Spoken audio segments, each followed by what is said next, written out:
আজকে আমরা ইনশাল্লাহ আলোচনা করব পিতা মাতার ভরণ পোষণ আইন 2013। আউযু বিল্লাহি মিনাশ শাইতানির রাজিম, বিসমিল্লাহির রহমানির রহিম। রব্বি জিদনি ইলমা, রব্বি জিদনি ইলমা, রব্বি জিদনি ইলমা।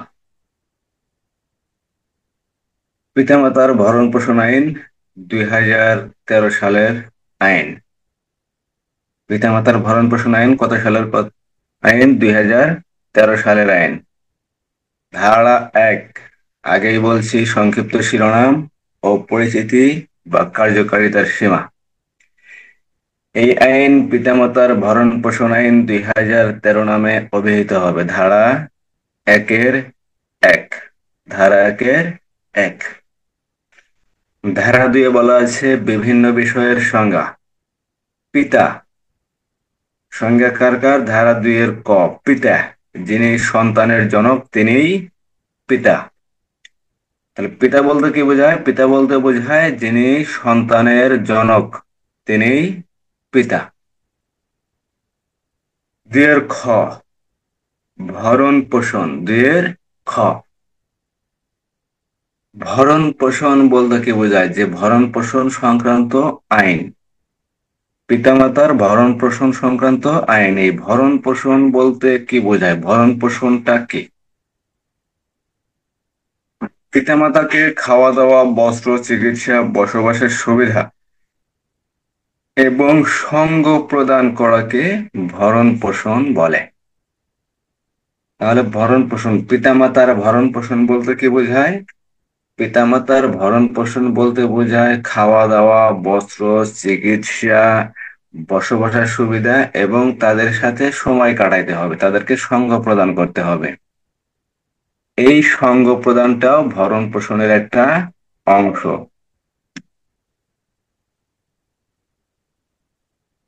ধারা 2 এর খ।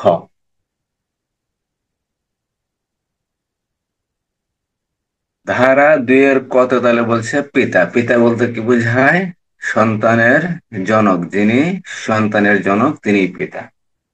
ধারা 2 এর খ, হতে বলা হয়েছে ভরণ পোষণ।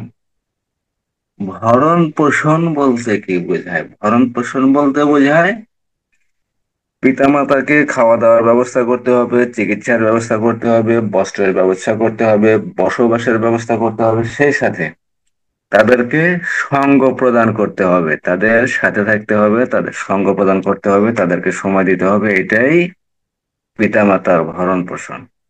ধারা 2 এর খ। ধারার 2 এর গতে বলা হয়েছে মাতা। মাতা বলতে কি বোঝায়? যিনি সন্তানের গর্ভধারিণী তিনি মাতা। পিতা, যিনি সন্তানের জনক তিনিই পিতা। আর মাতা বলতে যিনি সন্তানের গর্ভধারিণী তিনি মাতা। আর সন্তান বলতে কি বোঝায়? সন্তান, ধারা 2 এর ঘ। পিতার ঔরসে এবং মাতার গর্ভে জন্ম নেওয়ার সক্ষম ও সামর্থ্যবান পুত্র বা কন্যাকে সন্তান বলে। তাহলে সন্তান বলতে কি বোঝায়? পিতার ঔরসে এবং মাতার গর্ভে, পিতার ঔরসে এবং মাতার গর্ভে জন্ম নেওয়া সক্ষম, সক্ষম ও সামর্থ্যবান, সক্ষম ও সামর্থ্যবান পুত্র বা কন্যাকে সন্তান বলে। তাহলে সন্তান কাকে বলে? পুত্র এবং কন্যা উভয়কেই সন্তান বলে, এবং যে সামর্থ্যবান, সক্ষম, সুস্থ সবল তাকেই কি বলে? সন্তান বলে। ধারা 2 এর ঘ।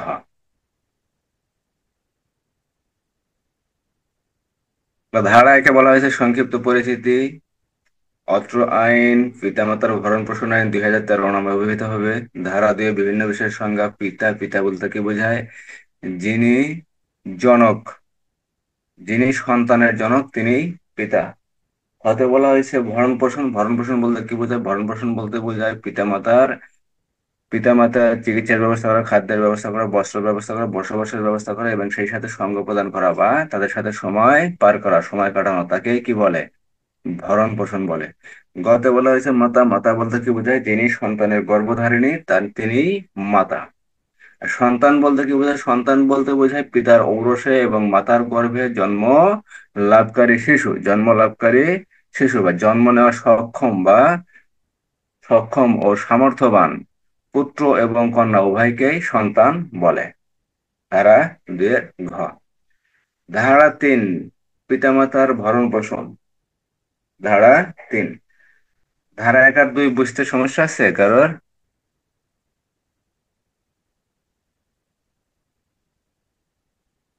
না স্যার, সমস্যা নাই। তাহলে ধারা 3, ধারা 3-এ বলা আছে ভরণ পোষণ পদ্ধতি, পিতামাতার ভরণ পোষণ। ধারা 3-এর 1, প্রত্যেক সন্তানকে প্রত্যেক সন্তানকে তার পিতামাতার ভরণ পোষণ নিশ্চিত করতে হবে। ধারা 3-এর 1, ধারা 3-এর 1-এ বলা হয়েছে কি প্রত্যেক সন্তান, একজন পিতামাতার যদি 5 জন 7 জন যদি ছেলে মেয়ে থাকে তাহলে প্রত্যেকটা সন্তান কি করবে? পিতামাতার ভরণ পোষণ ব্যয় নিশ্চিত করবে। ধারা 3-এর 1, এখানে দেখা গেল 5 জনের ভিতরে যদি আবার একজন অসুস্থ থাকে বা পঙ্গু থাকে, সেটা আলাদা বিষয়। বাদ বাকি 4 জন যারা থাকবে, যারা সুস্থ সবল থাকবে, যারা সক্ষম থাকবে, যারা সামর্থ্যবান থাকবে, তারা প্রত্যেকেই কি করবে? পিতামাতার ভরণ পোষণ ব্যয় নিশ্চিত করবে। ধারা 3-এর 1। ধারা 3-এর 2, কোন পিতামাতার একাধিক সন্তান থাকলে সেক্ষেত্রে সন্তানগণ নিজেদের মধ্যে আলাপ আলোচনা করে তাদের পিতামাতার ভরণ পোষণ নিশ্চিত করবেন। ধারা 3-এর 2-এ বলা হয়েছে যদি পিতামাতার একাধিক সন্তান থাকে, দেখা গেল 4 জন 5 জন 7 জন ছেলে মেয়ে আছে, সেক্ষেত্রে সবাই সবার সাথে সম্মিলিতভাবে কথা বলবে, আলাপ আলোচনা করবে, আলাপ আলোচনা করে যেভাবে ভালো মনে হয় যেভাবে ভালো মনে হয় সেভাবে তারা পিতামাতার কি করবে? ভরণ পোষণ ব্যয় নিশ্চিত করবে। ধারা 3-এর 2, তাহলে ধারা 3-এর 1-এ বলা হয়েছে প্রত্যেক সন্তান তার পিতামাতার ভরণ পোষণ ব্যয় নিশ্চিত করবে। ধারা 3-এর 2-এ বলা হয়েছে যদি পিতামাতার সন্তান একাধিক হয় তাহলে প্রত্যেকে নিজেদের মধ্যে আলাপ আলোচনা করবে, কথা বলবে, কথা বলার শেষে কিভাবে কি করলে ভালো হবে, কিভাবে ভরণ পোষণ ব্যয় করলে ভালো হবে, সেভাবে ভরণ পোষণ ব্যয় নিশ্চিত করবে। ধারা 3-এর 2। ধারা 3-এর 3, পিতামাতার ভরণ পোষণ নিশ্চিত করার ক্ষেত্রে প্রত্যেক সন্তানকে পিতামাতার একই সঙ্গে একই স্থানে বসবাস নিশ্চিত করতে হবে। আমাদের গ্রামে গঞ্জে দেখা যায় যে মা খাবে আমার পক্ষে আমার কাছে, আর বাবা খাবে ছোট ভাইয়ের কাছে বা মেজো ভাইয়ের কাছে বা বড় ভাইয়ের কাছে। এরকম দেখা যায়, এরকম হবে না। পিতামাতা যেখানেই খাবে সেখানেই একসাথে খাবে, যেখানেই থাকবে সেখানেই একসাথে থাকবে, তাদেরকে আলাদা করা চলবে না। ধারা 3-এর 3, তাহলে ধারা 3-এর 1-এ বলা হয়েছে প্রত্যেক সন্তান কি করবে? পিতামাতার ভরণ পোষণ নিশ্চিত করবে। ধারা 3-এর 2-এ বলা হয়েছে পিতামাতার যদি একাধিক সন্তান থাকে, 2 4 5 7 জন যদি থাকে, তাহলে প্রত্যেকে নিজেদের ভিতরে আলাপ আলোচনা করে পিতামাতার ভরণ পোষণ ব্যয় নিশ্চিত করবে। ধারা 3-এর 3-এ বলা হয়েছে পিতামাতার ভরণ পোষণ নিশ্চিত করার ক্ষেত্রে প্রত্যেক সন্তানকে পিতামাতার একই সঙ্গে বসবাস নিশ্চিত করতে হবে। অর্থাৎ দেখা গেল একজন বড় ভাই, দেখা গেল যে একজন থাকে ঢাকায়, একজন কুমিল্লা থাকে, একজন মনে করেন বগুড়া থাকে, একজন রাজশাহী থাকে। চাকরির সুবাদে এখন যদি সবাই আলাপ আলোচনা করে যে ভাই মা থাক আমার কাছে, এখন আর একজন বললো যে ভাই বাপ থাকে আমার কাছে, সেটা হবে না। পিতামাতা যদি কুমিল্লা থাকে তাহলে পিতামাতার 2জনই কুমিল্লায় থাকতে হবে, যদি বগুড়ায় থাকে তাহলে 2জনকে বগুড়ায় রাখতে হবে। আবার 2জন যদি মনে করেন যে রাজশাহী থাকে তাহলে রাজশাহী রাখতে হবে। অর্থাৎ পিতামাতার একজন যেখানে থাকবে আর একজন সেখানেই অবস্থান করতে হবে একজনের। অর্থাৎ 2জনের ভরণ পোষণ ব্যয় একই জায়গা থেকে নিশ্চিত করতে হবে এবং একই জায়গায় তাদের থাকার ব্যবস্থা করতে হবে। তারা আলাদা আলাদা থাকতে পারবে না, একসাথে তাদেরকে রাখার ব্যবস্থা করতে হবে। ধারা 3-এর 3, তো ধারা 3-এর 1-এ বলা হয়েছে ভরণ পোষণ ব্যয় প্রত্যেক সন্তান নিশ্চিত করবে। 2-এ বলা হয়েছে একাধিক সন্তান হলে নিজেদের ভিতরে কথা বলবে, কথা বলে আলাপ আলোচনা করবে, আলাপ আলোচনা করে তাদের ভরণ পোষণ ব্যয় নিশ্চিত করবে। 3-এ বলা হয়েছে যদি পিতামাতার ভরণ পোষণ নিশ্চিত করার ক্ষেত্রে তাদেরকে কি করতে হবে? একই স্থানে বসবাসের ব্যবস্থা নিশ্চিত করতে হবে। ধারা 3-এর 3। ধারা 3-এর 4-এ বলা হয়েছে কোন সন্তান তার পিতা বা মাতাকে বা উভয়কে তার বা তাদের ইচ্ছার বিরুদ্ধে কোনো বৃদ্ধ নিবাস কিংবা অন্য কোথাও একত্রে কিংবা আলাদা আলাদাভাবে বসবাস করতে বাধ্য করবে না। তবে 4-এ বলা হয়েছে এখন বর্তমান যুগে বৃদ্ধাশ্রমের একটা প্রচলন আছে। এখন কোনো ছেলে বা কোনো মেয়ে যদি চিন্তা করে যে পিতামাতাকে বৃদ্ধাশ্রমে রাখবে, অথবা দেখা গেল পিতামাতার ভিতরে পিতাকে পছন্দ করে, পিতাকে কাছে রাখলো, মাতাকে বৃদ্ধাশ্রমে রাখলো, অথবা দেখা গেলো মাতাকে কাছে রাখলো, পিতাকে বৃদ্ধাশ্রমে রেখে দিল, এই কাজটা কখনোই করা যাবে না। এই কাজটা কখনোই করা যাবে না। অথবা দেখা গেল যে পিতা আমার কাছে থাক, মাতা তোর কাছে থাক, এভাবে আলাদা করে বসবাস করতে তাদেরকে বাধ্য করা যাবে না। ধারা 3-এর 4। ধারা 3-এর 4। ধারা 3-এর 4-এ বলা হয়েছে কোন সন্তান তার পিতা বা মাতাকে অথবা উভয়কে তার বা তাদের ইচ্ছার বিরুদ্ধে আলাদা করা যাবে না, তাদের ইচ্ছার বিরুদ্ধে বৃদ্ধাশ্রমে রাখা যাবে না, তাদের ইচ্ছার বিরুদ্ধে অন্য কোথাও একত্রে কিংবা আলাদা আলাদা ভাবে বসবাস করতে বাধ্য করা যাবে না। তার মানে এখানে ধারা 3-এর 4-এর মোট কথা হলো তাদেরকে বৃদ্ধাশ্রমে রাখা যাবে না। কোনো ছেলে মেয়ে যদি চেষ্টা করে যে তাদের সাথে রাখবে না, সাথে না রেখে অন্য কোথাও রেখে দেবে, সেটাও রাখা যাবে না। অথবা তাদেরকে আলাদা আলাদা করে বসবাসের জন্য বাধ্য করা যাবে না। ধারা 3-এর 4। তাহলে ধারা 1-এ বলা হয়েছে অত্র আইন পিতামাতার ভরণ পোষণ আইন 2013 নামে অভিহিত হবে। দিয়ে বলা হয়েছে বিভিন্ন বিষয়ের সংজ্ঞা। পিতা ভরণ পো- পিতা ভরণ পোষণ, মাতা, সন্তান। ধারা 3-এ বলা হয়েছে পিতামাতার ভরণ পোষণ সংক্রান্ত আলোচনা। একে বলা হয়েছে প্রত্যেক সন্তান ভরণ পোষণ ব্যয় নিশ্চিত করতে হবে। দিয়ে বলা হয়েছে তাদেরকে একই স্থানে বসবাসের যদি সন্তান একাধিক হয় তাদের ভিতরে আলাপ আলোচনা করে তাদের ভরণ পোষণ ব্যয় নিশ্চিত করবে। 3-এ বলা হয়েছে তাদেরকে ভরণ পোষণের ক্ষেত্রে একই স্থানে বসবাসের ব্যবস্থা করতে হবে। 4-এ বলা হয়েছে তার সন্তান, ছেলে মেয়ে তাদেরকে কি করতে পারবে না? বৃদ্ধাশ্রম রাখতে পারবে না, অথবা তাদের ইচ্ছার বিরুদ্ধে তাদের অনিচ্ছা সত্ত্বেও তাদেরকে আলাদা করা যাবে না, অথবা আলাদা কোনো স্থানে একত্রে বসবাস করানো যাবে না। ধারা 3-এর 4। ধারা 5 বলা হয়েছে প্রত্যেক সন্তান তার পিতামাতার স্বাস্থ্য সম্পর্কে নিয়মিত খোঁজ রাখবেন, প্রয়োজনীয় চিকিৎসা সেবাও পরিচর্যা করবেন। তাহলে ধারা 3-এ বলা হয়েছিল কি একই স্থানে বসবাসের ব্যবস্থা নিশ্চিত করতে হবে। আর ধারা 5-এ বলা হয়েছে ধারা 3-এর 5-এ প্রত্যেক সন্তান তার পিতামাতার স্বাস্থ্য সম্পর্কে নিয়মিত খোঁজ খবর রাখবেন, প্রয়োজনীয় চিকিৎসা সেবা ও পরিচর্যা করবেন। ধারা 3-এর 5। ধারা 3-এর 5। ধারা 3-এর 5-এ বলা হয়েছে কি তাদের চিকিৎসা সম্পর্কে। ধারা 3-এর 3-এ বলা হয়েছে তাদের বসবাস সম্পর্কে, তাদের বসবাস একই জায়গায় হবে, ভিন্ন জায়গায় করা যাবে না। ধারা 3-এর 5-এ বলা হয়েছে তাদের চিকিৎসা সেবা দিতে হবে, তাদের পরিচর্যা করতে হবে, তাদের প্রয়োজনীয় চিকিৎসা সেবার খোঁজ খবর নিতে হবে, তাদের শারীরিক খোঁজ খবর নিতে হবে, তারা কেমন আছে, কিভাবে আছে, কোথায় আছে, এগুলা বিষয় যাবতীয় বিষয় আপনাকে খোঁজ খবর রাখতে হবে। ধারা 3-এর 5। ধারা 3-এর আগে বলা হয়েছে প্রত্যেক সন্তান ভরণ পোষণ ব্যয় নিশ্চিত করতে হবে। ধারা 3-এর 2-এ বলা হয়েছে সন্তান একাধিক হলে প্রত্যেকেই নিজেদের মধ্যে আলাপ আলোচনা করে ভরণ পোষণ ব্যয় নিশ্চিত করবে। 3-এর 3-এ বলা হয়েছে একই স্থানে বসবাসের জন্য ব্যবস্থা করতে হবে।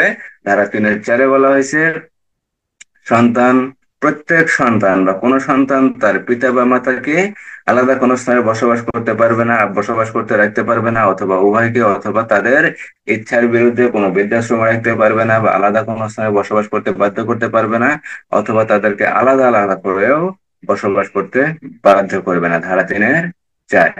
ধারা 5-এ বলা হয়েছে তাদের চিকিৎসা সেবা সম্পর্কে খোঁজ খবর নিতে হবে, তাদের তাদের শারীরিক খোঁজ খবর নিতে হবে, তারা কেমন আছে, তাদের শরীর কি অবস্থায় আছে, তারা ভালো আছে কিনা, এগুলার খোঁজ খবর নিতে হবে। প্রয়োজনে তাদেরকে চিকিৎসা সেবা দিতে হবে এবং তাদের পরিচর্যা করতে হবে। ধারা 3-এর 5।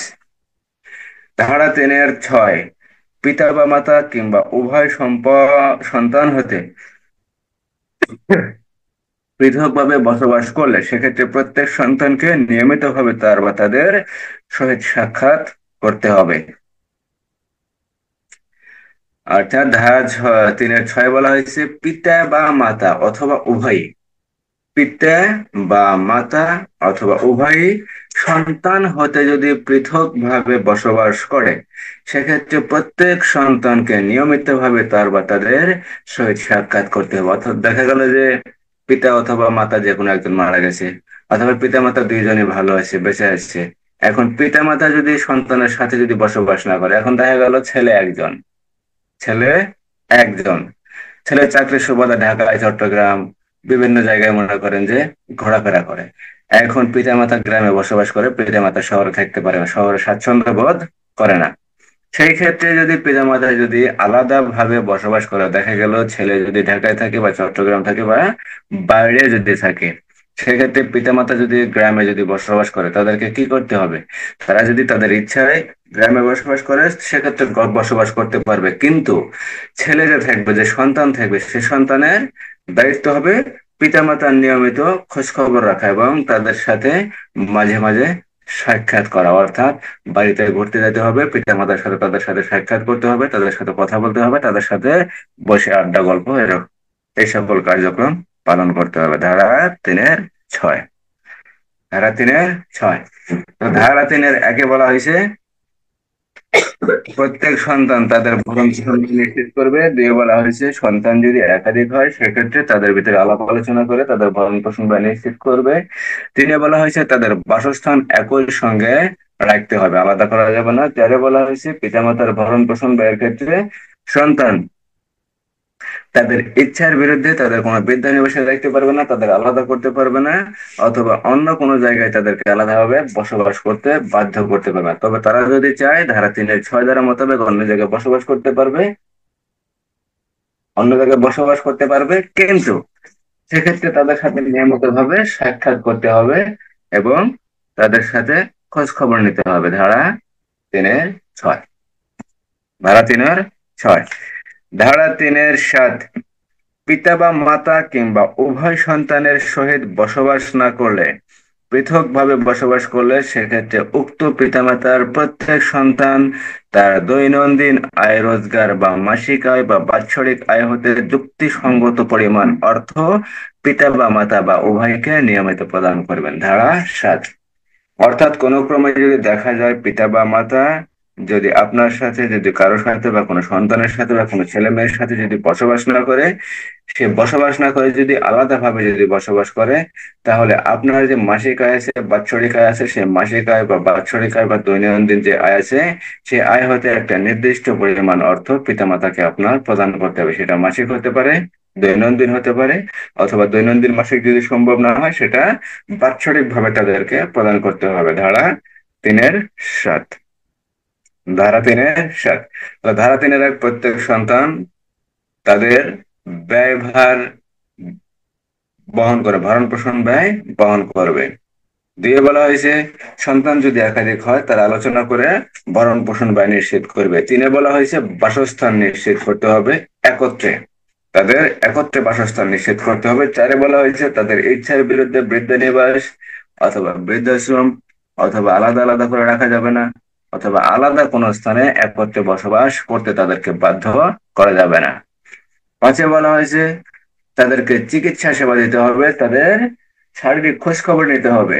তারা যদি আলাদাভাবে যদি বসবাস করে তাহলে তাদের শারীরিক খোঁজ খবর নিতে হবে, তাদের চিকিৎসার ব্যবস্থা করতে হবে, তাদের প্রয়োজনীয় পরিচর্যা করতে হবে। ধারা 3-এর 5। ধারা 3-এর 6-এ বলা হয়েছে পিতা বা মাতা উভয়ই যদি পৃথকভাবে বসবাস করেন সেক্ষেত্রে সন্তানকে নিয়মিতভাবে তাদেরকে খোঁজ খবর রাখতে হবে বা সাক্ষাৎ করতে হবে। ধারা 3-এর 6। ধারা 3-এর 7-এ বলা হয়েছে সন্তান যদি বাইরে থাকে, পিতামাতা যদি আলাদাভাবে বসবাস করে, সেক্ষেত্রে সন্তানের দৈনিক আয় হতে অথবা মাসিক আয় হতে অথবা বাৎসরিক আয় হতে নির্দিষ্ট পরিমাণ একটা অর্থ পিতামাতাকে প্রদান করতে হবে। ধারা 3-এর 7। তাহলে আমরা সংক্ষিপ্তভাবে যদি পড়ি, প্রত্যেক সন্তান ভরণ পোষণ দেবে। 2-এ সন্তান যদি একাধিক হয় আলাপ আলোচনা করে ভরণ পোষণ নিশ্চিত করবে। 3-এ পিতামাতার বাসস্থান নিশ্চিত করতে হবে। 4-এ পিতামাতার ইচ্ছার বিরুদ্ধে বৃদ্ধাশ্রম অথবা আলাদা করে রাখা যাবে না, অথবা আলাদা কোনো স্থানে আলাদাভাবে একত্রে বসবাস করতে বাধ্য করা যাবে না। পাঁচে বলা হয়েছে চিকিৎসা সেবা দিতে হবে। ছয়ে বলা হয়েছে তাদের সাথে কি করতে হবে, যদি দূরে থাকে তাদের সাথে সাক্ষাৎ করতে হবে, তাদের সাথে দেখাশোনা করতে হবে, তাদের সাথে বসে গল্প করতে হবে, আড্ডা দিতে হবে। ধারা 3-6। ধারা 3-এর সাথে বলা হয়েছে তাদের একটা নির্দিষ্ট পরিমাণ অর্থ দিতে হবে, তাদেরকে একটা নির্দিষ্ট পরিমাণ অর্থ দিতে হবে। ধারা 3-7। তাহলে ধারা 1, ধারা 2, ধারা 3-7 বুঝতে কোনো সমস্যা আছে? সমস্যা নাই স্যার, বুঝতে পারছি। ধারা 4। ধারা 4, পিতামাতার অবর্তমানে দাদা দাদি নানা নানির ভরণ পোষণ ব্যয়, অর্থাৎ আপনার পিতামাতা যদি মারা যায়, সেক্ষেত্রে পিতামাতার ক্ষেত্রে, আপনার পিতামাতা যদি মারা যায় তাহলে আপনার দাদা দাদি যদি থাকে অথবা আপনার নানা নানি যদি থাকে, তাদেরও ভরণ পোষণ ব্যয় আপনাকেই নিশ্চিত করতে হবে। যদি তাদের ছেলে মেয়ে থাকে তাহলে প্রত্যেকের জন্যই তো এই ভরণ পোষণ ব্যয় নিশ্চিত করতে হবে। কিন্তু তারাও যদি না থাকে, শুধু দেখা গেল যে আপনার নানা নানির অথবা আপনার দাদা দাদির, মনে করেন যে শুধু আপনার বাবাই ছিল অথবা আপনার নানা নানির শুধু আপনার মাই ছিল, সেক্ষেত্রে অন্য কোনো আত্মীয় স্বজন যদি না থাকে, তাদের যদি অন্য কোনো ছেলে মেয়ে যদি না থাকে, সেক্ষেত্রে ভরণ পোষণ ব্যয় আপনাকেই নিশ্চিত করতে হবে। ধারা 4। ধারা 4। ধারা 4-এর ক, পিতার অবর্তমানে দাদা দাদিকে এবং মাতার অবর্তমানে নানা নানিকে ধারা 3-এ বর্ণিত ভরণ পোষণ প্রদানে বাধ্য থাকবেন, এবং এই ভরণ পোষণ পিতামাতার ভরণ পোষণ হিসেবে গণ্য হবে। অর্থাৎ ধারা 4-এর কতে বলা হয়েছে, যদি আপনার পিতা না থাকে আর আপনার দাদা দাদির যদি সন্তান আপনার পিতাই হয়, শুধু একাই যদি থাকে, সেই ক্ষেত্রে ভরণ পোষণ ব্যয় নাতি হিসেবে আপনাকে করতে হবে, নাতি অথবা নাতনি হিসেবে আপনাকে ভরণ পোষণ ব্যয় দিতে হবে। আর ধারা 4-এর খতে বলা হয়েছে, যদি আপনার মাতা না থাকে, আপনার মাতা যদি মারা যায়, সেক্ষেত্রে আপনার মাতার অবর্তমানে আপনার নানা নানির ভরণ পোষণ ব্যয়, অত্র আইনের 3 ধারা, 3 ধারায় যে ভরণ পোষণের, যে ভরণ পোষণের কথা বলা হয়েছে বা ভরণ পোষণের যে ব্যাখ্যা দেওয়া হয়েছে, বিশ্লেষণ করা হয়েছে, সেই ভরণ পোষণে সংক্রান্ত 3 ধারা সংক্রান্ত ভরণ পোষণ ব্যয় নিশ্চিত করতে আপনি বাধ্য থাকবেন, এবং আপনি যে ভরণ পোষণ ব্যয় প্রদান করবেন, সেই ভরণ পোষণ আপনার পিতামাতার ভরণ পোষণ হিসেবে গণ্য হবে। অর্থাৎ আপনি নাতি অথবা নাতনি হিসেবে যে ভরণ পোষণ ব্যয় তাদেরকে বহন করবেন, সেই ভরণ পোষণ আপনার বাবার অথবা আপনার মায়ের ভরণ পোষণ ব্যয় হিসেবে কি হবে, গণ্য হবে। ধারা 4-এর ক এবং খ। তাহলে ধারা 1-এ বলা হয়েছে অত্র আইনের পরিস্থিতি, 2-এ বলা হয়েছে বিভিন্ন বিষয়ের সংজ্ঞা, 3-এ বলা হয়েছে পিতামাতার ভরণ পোষণ ব্যয় সংক্রান্ত আলোচনা, 4-এ বলা হয়েছে পিতা অথবা মাতার অবর্তমানে দাদা দাদি অথবা নানা নানির ভরণ পোষণ ব্যয়। 5-এ বলা হয়েছে 5-এর 1, 5-এ বলা হয়েছে পিতামাতার ভরণ পোষণ না করার দণ্ড। 5-এর 1, অর্থাৎ কোন সন্তান যদি পিতা অথবা মাতার অথবা পিতা মাতা উভয়ের যদি ভরণ পোষণ দিতে যদি অনিচ্ছা প্রকাশ করে, তাহলে তিনি দণ্ডনীয় হবেন। তিনি দণ্ডনীয় হবেন 5 ধারা অনুযায়ী। কত ধারা অনুযায়ী? 5 ধারা অনুযায়ী। যদি কখনো প্রশ্ন হয় বা প্রশ্ন আসে যে রহিম তার পিতামাতার ভরণ পোষণ ব্যয় দিতে ইচ্ছুক নয় বা সে দিতে চায় না, সেক্ষেত্রে রহিমের অপরাধ কি? তাহলে পিতামাতার ভরণ পোষণ সংক্রান্ত আইন 2013-এর 5 ধারা অনুযায়ী রহিম যদি তার পিতামাতার ভরণ পোষণ ব্যয় নিশ্চিত করতে ব্যর্থ হয় বা সে যদি নিশ্চিত না করে, অথবা সে যদি আহ পিতামাতার ভরণ পোষণ সংক্রান্ত 3 ও 4 ধারার বিধি যদি লঙ্ঘন করে, তাহলে রহিম অত্র আইনের 5 ধারা অনুযায়ী কি হবে, অপরাধী হবে এবং সে দণ্ডিত হবে। তার অপরাধের জন্য কি হবে, অনূর্ধ্ব 1 লক্ষ টাকা অর্থদণ্ড বা অর্থদণ্ড অনাদায়ে 3 মাস কারাদণ্ডে দণ্ডিত হবে। ধারা 5-এর 1। অর্থাৎ কোন সন্তান বা নাতিপুতি যদি বাপ মা অথবা নানা নানি দাদা দাদির যদি ভরণ পোষণ যদি দিতে ব্যর্থ হয় বা দিতে যদি না পারে, দিতে যদি ইচ্ছা প্রকাশ যদি না করে, সেক্ষেত্রে কি হবে, সে অপরাধী হবে। সে যদি না দেয়, ইচ্ছাকৃতভাবে যদি ভরণ পোষণ ব্যয় নিশ্চিত না করে, তাহলে সেই ব্যক্তি অপরাধী হবে এবং দণ্ডিত হবে। তার অপরাধের জন্য শাস্তি হবে অনূর্ধ্ব 1 লক্ষ টাকা অর্থদণ্ড, 1 লক্ষ টাকার বেশি হবে না। এবং সেই সাথে অর্থদণ্ড যদি সে প্রদান না করে বা আদায় না করে, সে অনাদায়ে 3 মাস কারাদণ্ড ভোগ করবে। ধারা 5-1। ধারা 5-1 অর্থাৎ পিতামাতার ভরণ পোষণ আইনের যে দণ্ড একটা ধারায় আলোচনা করা হয়েছে ধারা 5-এ, ধারা 5 তাহলে যদি কোনো সন্তান তার পিতামাতার ভরণ পোষণ ব্যয় নিশ্চিত না করে, অর্থাৎ পিতামাতার ভরণ পোষণ আইন 2013 এর 3 ধারা ও 4 ধারার বিধান যদি লঙ্ঘন করে, তাহলে ওই সন্তান অপরাধী হবে এবং অপরাধের জন্য অনূর্ধ্ব 1 লক্ষ টাকা অর্থদণ্ড হবে। এবং সেই 1 লক্ষ টাকা যদি সে আদায় না করে, অর্থাৎ অনাদায়ে 3 মাস কারাদণ্ড ভোগ করতে হবে। ধারা 5-1। ধারা 5-2 কোন সন্তানের স্ত্রী, স্বামী, পুত্র, কন্যা অথবা অন্য কোন নিকট আত্মীয় ধারা 5-2 পিতামাতা, দাদা দাদি বা নানা নানির ভরণ পোষণ প্রদানে যদি বাধা প্রদান করে, তাহলে তারা অপরাধী হবে।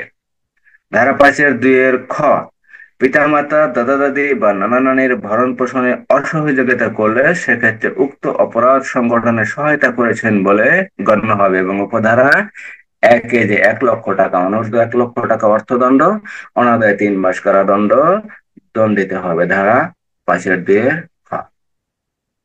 তাহলে ধারা 5-1-এ বলা হয়েছে সন্তানের কথা, অর্থাৎ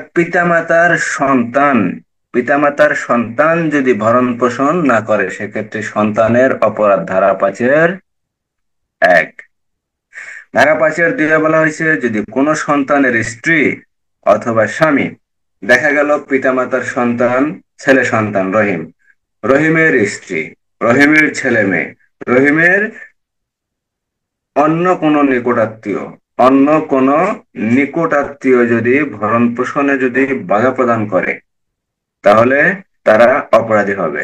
ধারা 5-2 খতে বলা হয়েছে পিতামাতা, দাদা দাদি বা নানা নানির ভরণ পোষণে অসহযোগিতা করলে সেক্ষেত্রে উক্ত অপরাধ সংগঠনের সহায়তা করবে। অর্থাৎ যদি দেখা যায় স্ত্রী অথবা পিতামাতার যদি একটা মেয়ে থাকে, সে মেয়ের স্বামী যদি এই ভরণ পোষণে যদি বাধা প্রদান করে, সেক্ষেত্রে যেই বাধা প্রদান করবে সেই ব্যক্তি কি হবে, এই অপরাধ করার জন্য সহযোগিতা করছে মর্মে তিনি অপরাধী হবেন। এবং সেই অপরাধের জন্য উপধারা 5-1-এ যে উপধারা বলা হয়েছে অনূর্ধ্ব 1 লক্ষ টাকা অর্থদণ্ড এবং অনাদায়ে 3 মাস কারাদণ্ডে দণ্ডিত হবেন। কে দণ্ডিত হবেন? ওই স্ত্রীর স্বামী, ছেলে মেয়ে অথবা নিকট কোনো আত্মীয়, অথবা ওই স্বামীর স্ত্রী, ছেলে মেয়ে অথবা নিকট কোনো আত্মীয় যদি এই অসহযোগিতা করে, তাহলে কি হবে? তারা অপরাধী হবে। ধারা 5-2 তাহলে ধারা 5-1-এ বলা হয়েছে যে সন্তানের অপরাধ। ধারা 5-2 কতে বলা হয়েছে ওই সন্তানের স্ত্রী অথবা স্বামী অথবা পুত্র, কন্যা অথবা নিকট কোনো আত্মীয়র অপরাধ। দুই ধারা 5-2 ধারা 1-এ বলা হয়েছে অত্র আইন পিতামাতার ভরণ পোষণ আইন 2013 নামে অবহিত হবে। 2-এ বলা হয়েছে বিভিন্ন বিষয়ের সঙ্গে পিতা, ভরণ পোষণ, মাতা, সন্তান। 3-এ বলা হয়েছে ভরণ পোষণ সংক্রান্ত আলোচনা। 4-এ বলা হয়েছে 3-এ বলা হয়েছে পিতামাতার ভরণ পোষণ সংক্রান্ত আলোচনা। 4-এ বলা হয়েছে দাদা দাদি নানা নানি, অর্থাৎ পিতামাতার অবর্তমানে দাদা দাদি নানা নানির ভরণ পোষণ সংক্রান্ত আলোচনা। 5-এ বলা হয়েছে দণ্ড। 5-1-এ বলা হয়েছে সন্তানের দণ্ড, অর্থাৎ সন্তান ওই পিতামাতার কি সন্তান, ছেলে অথবা মেয়ে, উভয়ের দণ্ড। আর 5-2-এ বলা হয়েছে ওই সন্তানের স্ত্রী অথবা স্বামী অথবা পুত্র অথবা কন্যা অথবা তার নিকট কোনো আত্মীয়র দণ্ড। ধারা 5-2 ধারা 6 ধারা 6 ধারায় বলা আছে অপরাধের আমলযোগ্যতা, জামিনযোগ্যতা ও আপোষযোগ্যতা। অর্থাৎ পিতামাতার ভরণ পোষণ আইনের যে অপরাধের কথা বলা আছে, সেই অপরাধটা হবে আমলযোগ্য অপরাধ। অপরাধটা আমলযোগ্য অপরাধ, কিন্তু জামিনযোগ্য ও আপোষযোগ্য। অর্থাৎ অপরাধটা যে হবে, অপরাধের বিচার যদি আদালতে চলে তাহলে এই অপরাধটি হবে আমলযোগ্য অপরাধ। অপরাধটার কারণে ওই সন্তান কি পাবে? জামিন পাবে, জামিনযোগ্য অপরাধ হবে। এবং নিজেরা যদি আলাপ আলোচনা করে নিজেদের মধ্যে ঠিকঠাক করতে চায় তাহলে এটা আপোষযোগ্য হবে। ধারা 6, পিতামাতার ভরণ পোষণ আইন 2013 সংক্রান্ত অপরাধটি আমলযোগ্য অপরাধ, জামিনযোগ্য অপরাধ এবং আপোষযোগ্য অপরাধ, নিজেদের ভিতরে আপোষ করে নিতে পারবে, সেই জন্য এটা আপোষযোগ্য অপরাধ। ধারা 6। ধারা 7, অপরাধ বিচারার্থে গ্রহণ ও বিচার। অপরাধ বিচারার্থে গ্রহণ ও বিচার। কোড অফ ক্রিমিনাল প্রসিডিউর অর্থাৎ 1898 ফৌজদারি কার্যবিধি আইনে যা কিছুই থাকুক না কেন, এই আইনের অধীন সংগঠিত অপরাধ প্রথম শ্রেণীর জুডিশিয়াল ম্যাজিস্ট্রেট বা মেট্রোপলিটন ম্যাজিস্ট্রেটের আদালতে বিচারযোগ্য হবে। যদি কখনো এমসিকিউ প্রশ্ন হয় যে পিতামাতার ভরণ পোষণ আইনে যদি কোনো সন্তান অপরাধ করে তাহলে সেই সন্তানের অপরাধের বিচার কোথায় হবে? প্রথম শ্রেণীর ম্যাজিস্ট্রেট আদালত, দ্বিতীয় শ্রেণীর, তৃতীয় শ্রেণীর, অথবা যে কোনো আদালতে হতে পারে। তাহলে উত্তরটা হবে অবশ্যই প্রথম শ্রেণীর জুডিশিয়াল ম্যাজিস্ট্রেট বা মেট্রোপলিটন ম্যাজিস্ট্রেটের আদালতে বিচারযোগ্য হবে। অর্থাৎ পিতামাতার ভরণ পোষণ সংক্রান্ত যদি কোনো অপরাধ সংঘটিত হয় এবং সেই ক্ষেত্রে যদি কোনো মামলা দায়ের করা হয় বা কোনো মামলা রুজু করা হয় বা কোনো নালিশ করা হয়, সেই ক্ষেত্রে সেই অপরাধের বিচার করতে পারবেন কোন আদালত? প্রথম শ্রেণীর জুডিশিয়াল ম্যাজিস্ট্রেট অথবা মেট্রোপলিটন ম্যাজিস্ট্রেট। অর্থাৎ প্রথম শ্রেণীর ম্যাজিস্ট্রেট কি করতে পারবেন? সেই অপরাধ আমলে নিতে পারবেন এবং সেই অপরাধের অনুসন্ধান এবং বিচার কার্যক্রম সম্পন্ন করতে পারবেন। ধারা 7। ধারা 7 শুধু মনে রাখেন, প্রথম শ্রেণীর ম্যাজিস্ট্রেট, প্রথম শ্রেণীর জুডিশিয়াল ম্যাজিস্ট্রেট অথবা প্রথম শ্রেণীর মেট্রোপলিটন ম্যাজিস্ট্রেট অপরাধ আমলে নিতে পারবেন এবং সেই অপরাধের বিচার করতে পারবেন। ধারা 7। বুঝতে কি কোনো সমস্যা হয়, কষ্ট হয়? না স্যার। ধারা 8 শেষ, শেষ ধারা। ধারা 8, মোট ধারা আছে 9টি, তার ভিতরে 8টাই পড়া লাগবে। 8টাই তেমন কোনো গুরুত্বপূর্ণ প্রশ্ন নাই, শুধু একটাই গুরুত্বপূর্ণ আছে, 3 ধারা এবং 5 ধারা। 3, 5, ঠিক আছে? 3, 4, 5 তিনটাই ধরতে পারেন। 3, 4, 5 পিতামাতার ভরণ পোষণ সংক্রান্ত আলোচনা, 4-এ বলা হয়েছে পিতামাতার অবর্তমানে দাদা দাদি নানা নানির ভরণ পোষণ সংক্রান্ত আলোচনা, 5-এ বলা হয়েছে দণ্ড। এই 3টা ধারাই গুরুত্বপূর্ণ, এর বাইরে আর কোনো ধারা নেই। আর 8-এ বলা হয়েছে আপোষ নিষ্পত্তি।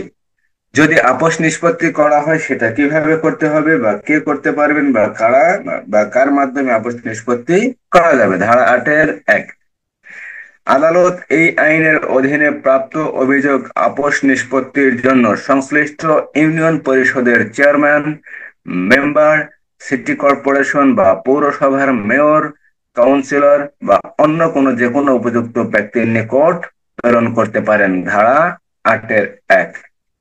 তাহলে ধারা 8-এর 1-এ বলা হয়েছে যদি পিতামাতা, ছেলে মেয়ে বা সন্তান যদি পিতামাতার সাথে আপোষ নিষ্পত্তি করতে চায় এবং এই সংক্রান্ত যদি কোনো অপরাধ হয় বা নালিশ হয়, যদি কোনো মামলা আদালতে হয়, সেক্ষেত্রে আদালত কি করবেন?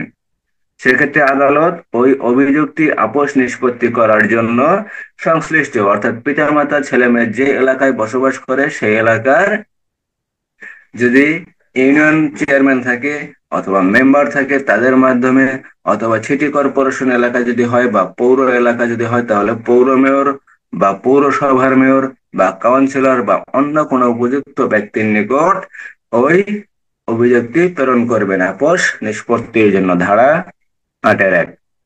ধারা 8-এর 2-এ বলা হয়েছে উপধারা 1-এর অধীন কোনো অভিযোগ আপোষ নিষ্পত্তির জন্য প্রেরণ করা হইলে সংশ্লিষ্ট চেয়ারম্যান, মেয়র, মেম্বার বা কাউন্সিলর উভয় পক্ষকে শুনানির সুযোগ প্রদান করে উহা নিষ্পত্তি করবেন এবং নিষ্পত্তিকৃত অভিযোগ উপযুক্ত আদালত কর্তৃক নিষ্পত্তি বলে গণ্য হবে। ধারা 8-এর 2। ধারা 8-এর মূল বিষয় হলো যদি মাতা পিতার ভরণ পোষণ সংক্রান্ত কোনো অভিযোগ হয়, সেই অভিযোগ আপোষ নিষ্পত্তির জন্য আদালত কি করবেন?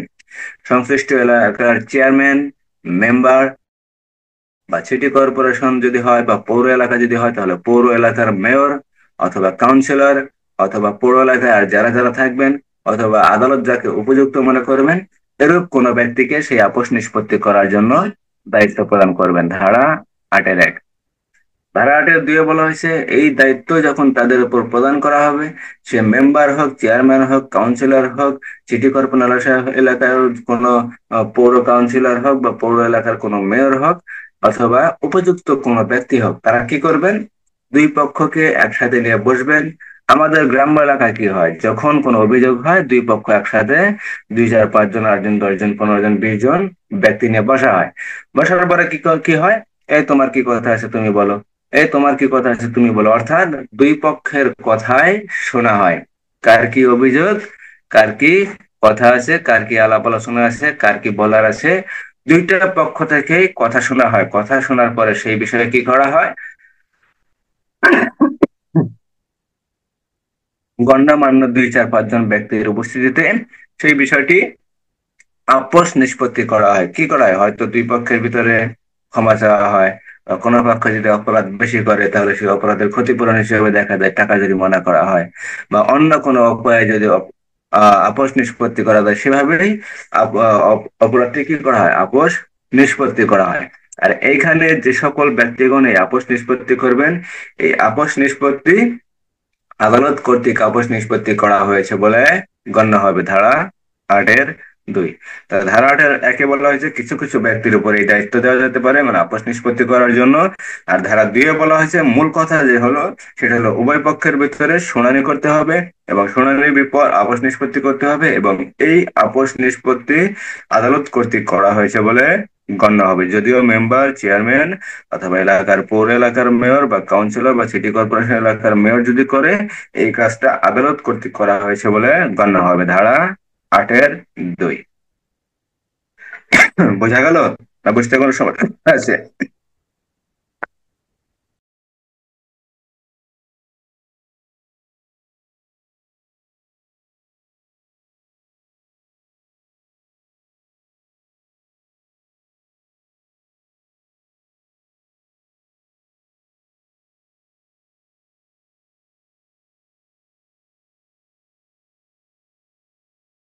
স্যার, অভিযোগটা কি ওই যে চেয়ারম্যান মেম্বারের কাছে দিব নাকি নাকি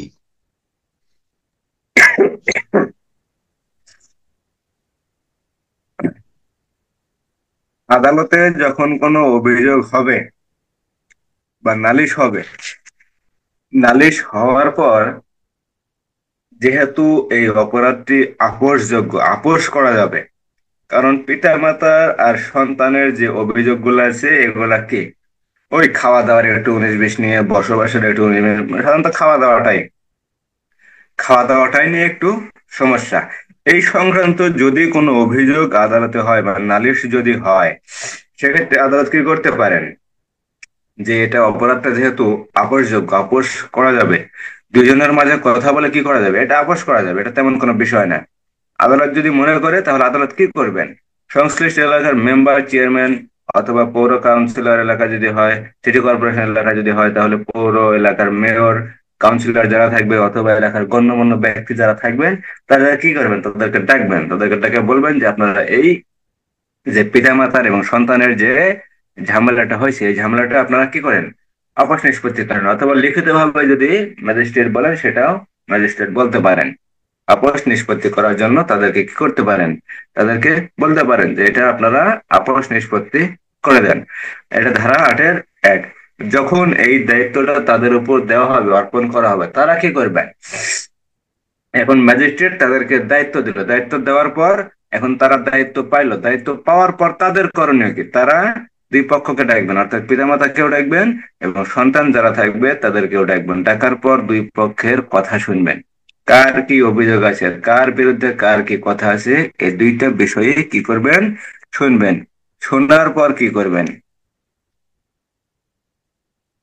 শোনার পর তারা সিদ্ধান্ত নেবেন, তাদের আপোষ নিষ্পত্তি করে দেবেন। যেভাবে আপোষ করা যায় সেভাবেই তাদেরকে আপোষ করে দেবেন। আপোষ, এই যে ব্যক্তিগুলো আপোষ করে দিল, এই আপোষ আদালত কর্তৃক করা হয়েছে মর্মে গণ্য হবে, কারণ অভিযোগটি যেহেতু আদালতে করা হয়েছে, সেহেতু আপনাকে মনে করতে হবে বা আদালত মনে করবে যে এই আপোষ নিষ্পত্তি আমার মাধ্যমেই করা হয়েছে, ধারা 8-এর 2। শুধু মনে রাখেন ধারা 3, ধারা 4, ধারা 5, আর কোনো কিছু মনে করার দরকার নাই। তবে একটা জিনিস মনে রাখেন ধারা 6 যে অপরাধটি আপোষযোগ্য। যদিও অপরাধটি আমলযোগ্য, তারপরে অপরাধটি জামিনযোগ্য, সেই সাথে আপোষযোগ্য। দুইজনের মাঝে কথা বলে অপরাধটি আপোষ নিষ্পত্তি করা যাবে, ধারা 8। তাহলে ধারা 1-এ বলা হয়েছে অত্র আইন পিতামাতার ভরণ পোষণ আইন 2013 নামে অভিহিত হবে। ধারা 2-এ বলা হয়েছে বিভিন্ন বিষয়ের সংজ্ঞা: পিতা, পিতা, ভরণ পোষণ, মাতা, সন্তান। ধারা 3-এ বলা হয়েছে পিতামাতার ভরণ পোষণ সংক্রান্ত আলোচনা, অর্থাৎ পিতামাতার ভরণ পোষণ কেমন হবে। প্রত্যেক ধারা 3-এর 1-এ বলা হয়েছে প্রত্যেক সন্তান ভরণ পোষণ ব্যয় নিশ্চিত করতে হবে। 2-এ বলা হয়েছে সন্তান যদি একাধিক থাকে তাহলে নিজেদের মধ্যে আলাপ আলোচনা করে কথাবার্তা বলে তাদের ভরণ পোষণ ব্যয় নিশ্চিত করতে হবে। 3-এ বলা হয়েছে কি বাসস্থান, সংক্ষিপ্ত করে মনে রাখবেন। 3-এ বাসস্থান, পিতামাতার বাসস্থান একই সঙ্গে রাখতে হবে, অর্থাৎ তাদেরকে আলাদা আলাদা করে রাখা যাবে না। যে বাপ আমার কাছে আর মা থাকবে বোনের কাছে, অথবা মা আমার কাছে বাপ থাকবে ভাইয়ের কাছে, সেটা হবে না। দুইজন থাকবে, যেখানেই থাকবে দুইজন একসাথে থাকবে। তাদের বাসস্থান একসাথে করতে হবে, ধারা 3-এর 3। ধারা 3-এর 4-এ বলা হয়েছে তাদের ইচ্ছার বিরুদ্ধে তাদেরকে বৃদ্ধানিবাসে রাখা যাবে না, তাদেরকে বৃদ্ধাশ্রমে রাখা যাবে না, অথবা তাদেরকে অন্য কোনো স্থানে, দেখা গেল আপনার বাড়িতে রাখলেন না, আপনার বাড়িতে না রেখে মনে করেন যে 20 কিলোমিটার ফাঁকে অন্য কোনো একটা জায়গায় ভাড়া বাড়িতে তাদেরকে একত্রে রাখলেন, সেটাও রাখা যাবে না তার ইচ্ছার বিরুদ্ধে।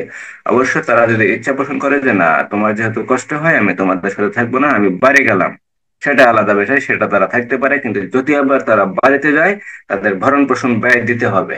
আপনার মাঝে মাঝে তাদের সাথে সাক্ষাৎ করতে হবে, তাদের চিকিৎসার খোঁজ খবর নিতে হবে, তাদের শারীরিক কি অবস্থা আছে সেই শারীরিক অবস্থার আপনার খোঁজ খবর নিতে হবে, তারা ভালো আছে কিনা সুস্থ আছে কিনা এগুলো আপনাকে দেখতে হবে। মাঝে মাঝে তাদের সাথে আপনি সাক্ষাৎ করবেন, তাদের সাথে গল্প গুজব করবেন, তাদের সাথে সময় কাটাবেন, এটাও আপনাকে করতে হবে। তো ধারা 3-এর 4-এ বলা হয়েছে কি তাদের ইচ্ছার বিরুদ্ধে কোন সন্তান কি করতে পারবে না, তাদের বৃদ্ধ নিবাসে রাখতে পারবে না, তাদের আলাদা করে রাখতে পারবে না, অথবা আলাদা কোনো স্থানে একত্র ভাবে রাখা যাবে না। ধারা 3-এর 5-এ বলা হয়েছে তাদের কি স্বাস্থ্য সম্পর্কে খোঁজ খবর রাখতে হবে। ধারা 3-এ তাদের বাসস্থান, ধারা 5-এ তাদের স্বাস্থ্য, তাদের শরীর স্বাস্থ্য কেমন আছে, তারা ভালো আছে কিনা, তারা অসুস্থ কিনা, যদি এরূপ কিছু হয় তাদের চিকিৎসার ব্যবস্থা করতে হবে এবং তাদের পরিচর্যা করতে হবে, ধারা 3-এর 5।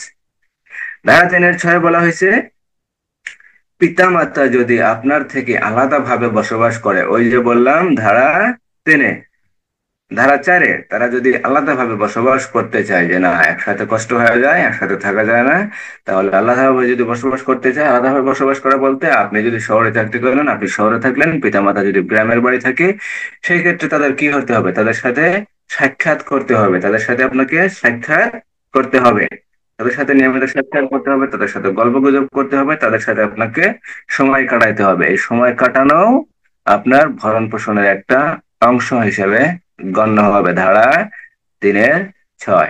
আর ধারা 3-এর 7-এ বলা হয়েছে আপনার থেকে যদি পিতামাতা যদি বাইরে থাকে বা ফাঁকে থাকে তাহলে কি করতে হবে।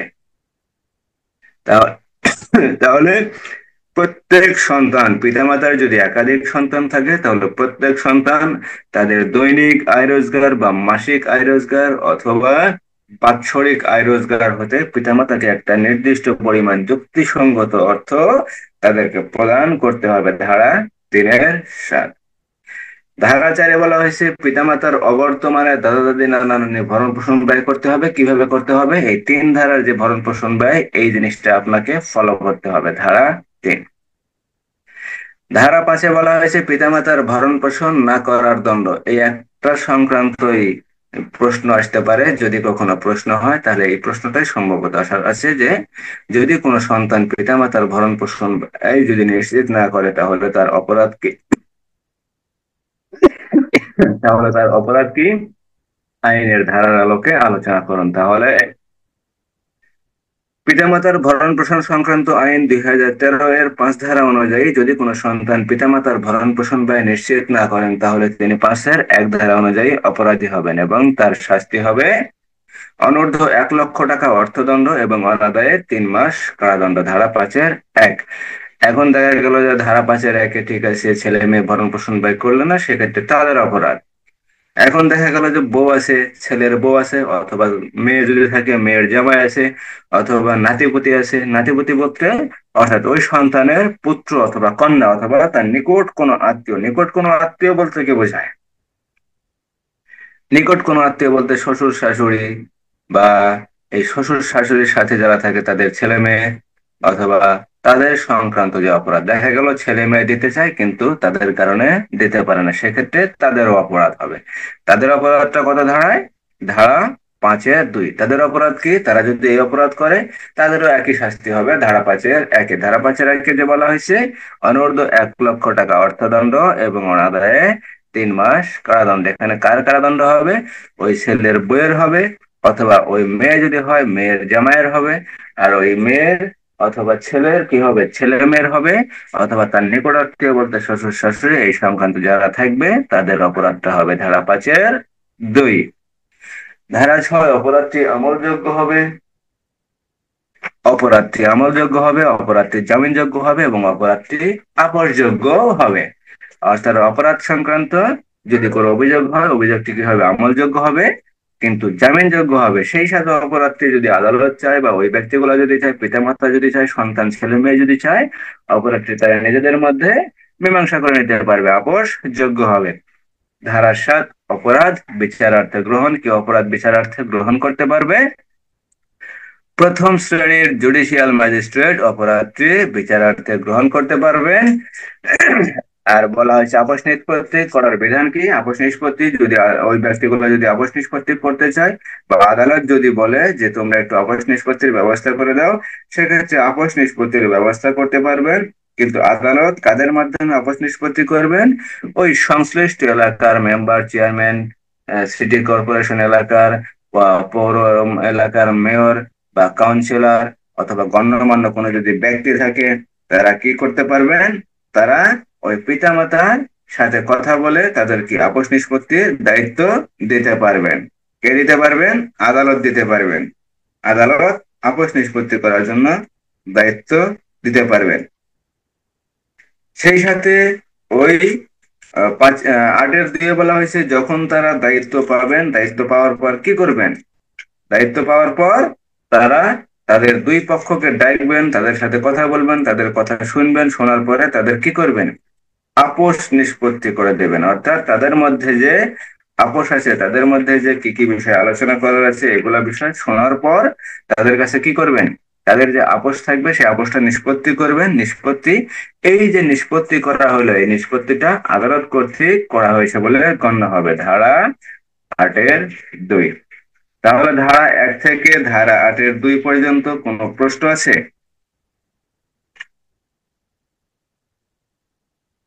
নাই স্যার, প্রশ্ন নাই। যদি কোনো প্রশ্ন না থাকে, এখান থেকে 5-7টা এমসিকিউ আসতে পারে, আমরা একটু এমসিকিউ গুলো আলোচনা করার চেষ্টা করব।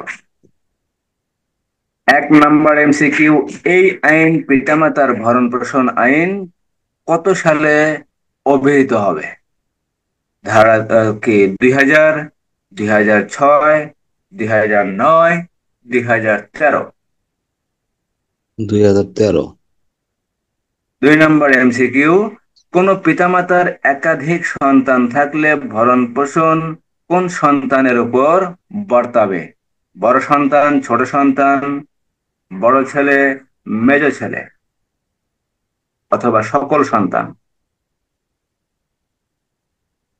সকল সন্তান। প্রত্যেক সন্তান। ধারা 3-1, প্রত্যেক সন্তান ভরণ পোষণ ব্যয় নিশ্চিত করবেন। 3 নম্বর এমসিকিউ, পিতামাতার ভরণ পোষণের অন্তর্ভুক্ত হবে কোনটি? অর্থাৎ পিতামাতার যে ভরণ পোষণ ব্যয় নিশ্চিত করতে হবে, সেটার ভিতরে অন্তর্ভুক্ত হবে কোনটি? নিম্নের কোনটি? পিতামাতার সঙ্গে একত্রে বসবাস করা, পিতামাতার চিকিৎসার ব্যবস্থা করা, পিতামাতাকে পিতামাতা আলাদাভাবে বসবাস করলে তাদের সাথে নিয়মিত সাক্ষাৎ করা, তাদের সাথে কথা বলা, তাদের পরিচর্যা করা, তাদের চর্চা করা, তাদের স্বাস্থ্য সেবা সুরক্ষা, এগুলা দেখা, সবকটি। সবকটি। 4 নম্বর এমসিকিউ, পিতামাতার ভরণ পোষণ আইন অনুসারে পিতামাতার অবর্তমানে সন্তান কোন ব্যক্তির ভরণ পোষণ করতে বাধ্য থাকবে? দাদা দাদি, নানা নানি, চাচা চাচি, মামা মামি, অথবা ক ও খ। দাদা দাদি আর নানা নানি তো কখ নাকি এটা? হ্যাঁ, এটা ক খ। আচ্ছা, ঠিক আছে, দাদা দাদি, নানা নানি। 5 নম্বর এমসিকিউ, পিতামাতার ভরণ পোষণ না করার দণ্ড সম্পর্কে বলা হয়েছে কত ধারায়? পাঁচ দাঁড়ায়। পাঁচ। যদি কোনো সন্তানের স্ত্রী, যদি কোনো ছেলের স্ত্রী ভরণ পোষণে যদি বাধা প্রদান করে, অথবা যদি কোনো স্ত্রী, যদি কোনো মেয়ের স্বামী ভরণ পোষণে যদি বাধা প্রদান করে বা অসহযোগিতাপূর্ণ কোনো আচরণ করে বা সহায়তা যদি না করে, সেক্ষেত্রে তার অপরাধ কত ধারা? ধারা 3, ধারা 4, ধারা 5-1, ধারা 5-2। ধারা পাঁচের দুই। ধারা 5-2। দুই। পিতামাতার ভরণ পোষণ না করার অপরাধে কোনো ব্যক্তি অপরাধের সহায়তাকারী হিসেবে গণ্য হতে পারেন কোন সন্তানের স্ত্রী বা স্বামী, কোন সন্তানের পুত্র, কোন সন্তানের কন্যা, সব কয়টি? সব কোটি। সব কয়টি? সব কোটি। 4 নম্বর এমসিকিউ, পিতামাতার ভরণ পোষণ আইনের অপরাধ সমূহ কিরূপ হবে? অপরাধ আমলযোগ্য হবে, অপরাধ জামিনযোগ্য হবে, অপরাধ আপসযোগ্য হবে, সব কয়টি? সব কোটি। পিতামাতার ভরণ পোষণ আইনের অধীনে কোন অপরাধের বিচার হবে? গ্রাম আদালতে, প্রথম শ্রেণীর ম্যাজিস্ট্রেট আদালতে, তারপর দ্বিতীয় শ্রেণীর ম্যাজিস্ট্রেট আদালতে, তারপর তৃতীয় শ্রেণীর ম্যাজিস্ট্রেট আদালতে। প্রথম শ্রেণী ম্যাজিস্ট্রেট আদালত। প্রথম শ্রেণীর ম্যাজিস্ট্রেট আদালতে। ধারা 7। পিতামাতার ভরণ পোষণ আইন অনুসারে কোনো অপরাধের অভিযোগ আদালত আমলে গ্রহণ করবেন না নিম্নের কোন ব্যক্তির লিখিত অভিযোগ ব্যতীত: তদন্তকারী কর্মকর্তা, অপরাধ সংশ্লিষ্ট সন্তানের পিতা অথবা মাতা, ইউনিয়ন পরিষদের চেয়ারম্যান, সংশ্লিষ্ট সন্তান। অপরাধ সংশ্লিষ্ট পিতা আর মাতারই তো আবেদন হ্যাঁ, দেব না? অথবা মাতার, পিতা অথবা মাতার লিখিত অভিযোগ ব্যতীত, অর্থাৎ যে পিতামাতাকে ভরণ পোষণ করা হবে না সেই পিতামাতা নিজে অভিযোগ করতে হবে। সেই পিতামাতার পক্ষে অপর কোনো ব্যক্তি, অপর কোনো আত্মীয় যদি অভিযোগ করে, সেটা গ্রহণযোগ্য হবে না। দেখা গেল আপনার যদি পিতামাতা যদি আপনার বিরুদ্ধে অভিযোগ করে, অভিযোগটা যদি লিখিত হয়, তাহলে প্রথম শ্রেণীর ম্যাজিস্ট্রেট আদালত সেই লিখিত অভিযোগ বা নালিশটি কি করবেন? গ্রহণ করবেন এবং সেই অপরাধ আমলে নেবেন, তারপর বিচার করবেন। কিন্তু অপরাধটির বিষয়ে যদি দেখা গেল যে আপনার পিতামাতা না দিয়ে আপনার চাচা দিল, আপনার ভাতিজা দিল, আপনার চাচি দিল, বা আপনার পাড়া প্রতিবেশী দিল, বা আপনার এলাকার মেম্বার দিল, আপনার এলাকার চেয়ারম্যান দিল, বা আপনার পরিচিত কোনো অন্য কোনো ব্যক্তি দিল, বা আপনার বাপের বা আপনার মায়ের ঘনিষ্ঠ কোনো যদি কেউ থাকে, তারা যদি কেউ এই সম্পর্কে অভিযোগ করে, তাহলে সেই অভিযোগ কি হবে না? গ্রহণীয় হবে না বা গ্রহণযোগ্য হবে না। যে ক্ষতিগ্রস্ত ব্যক্তি, এখানে ক্ষতিগ্রস্ত কে? পিতামাতা। এখানে পিতামাতা স্বয়ং নিজে যদি লিখিতভাবে অভিযোগ করে, তাহলে সেই অভিযোগটি কি হবে? আদালতে গ্রহণীয় হবে। আদালতে গ্রহণীয় হবে। 10 নম্বর এমসিকিউ, পিতামাতার ভরণ পোষণ আইন অনুসারে কোন অভিযোগ আপোষ নিষ্পত্তির জন্য নিম্নের কোন ব্যক্তির নিকট প্রেরণ করা যাবে? সংশ্লিষ্ট এলাকার চেয়ারম্যান, পৌর মেয়র, উপযুক্ত কোনো ব্যক্তি, মেম্বার চেয়ারম্যান, পৌর কাউন্সিলর, সব কয়টি? সব কয়টি। সব কয়টি। এমসিকিউ শেষ, এখান থেকে এমসিকিউ আসার আর কোনো সম্ভাবনা নাই। তাহলে 1 ধারা থেকে 8 ধারা পর্যন্ত কোনো সমস্যা নাই, কোনো প্রশ্নও নাই।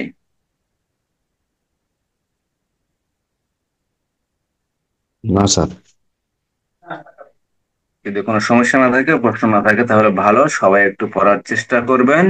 আগামীকাল থেকে ইনশাল্লাহ আমরা শিশু আইন পড়ার চেষ্টা করব। কোন আইন? শিশু আইন। শিশু আইন। মোটামুটি আমাদের 5টা ছোট আইন শেষ, 5টা শেষ, ফৌজদারি কার্যবিধি শেষ, আমরা দণ্ডবিধি শুরু করছি। যদি ইনশাল্লাহ ঠিকঠাক মতো করতে পারি,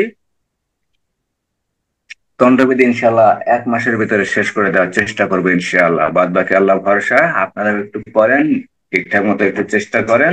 আশা করি ইনশাল্লাহ হবে, না হওয়ার কোনো কিছু নাই।